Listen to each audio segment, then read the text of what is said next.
আমাদের যুবকদের হাত কর্মীর হাত হিসাবে গড়ে আমরা বেতনের মিছিল দেখতে চাই না।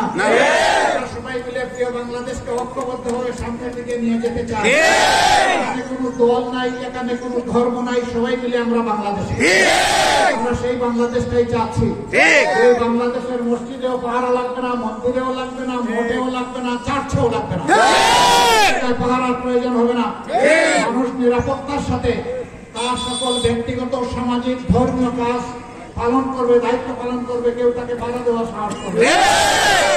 প্রিয় দেশবাসী, এমন একটি দেশ, এমন একটি পিছনে একটু তাকাবো, আমি পুরো মানুষ, আমার চেহারা দেখে কি হবে আপনাদের,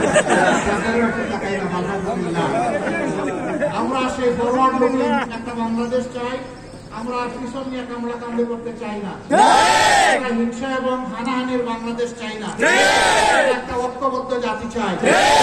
ঐক্যবদ্ধ জাতি গঠনে আপনারা কি আমাদেরকে একটু সহযোগিতা করবেন? আমি আপনাদের ভালোবাসা চাই, সমর্থন চাই, দোয়া চাই, সাথে চাই, পাশে চাই। সবার মঙ্গল করুন। আসসালামু আলাইকুম।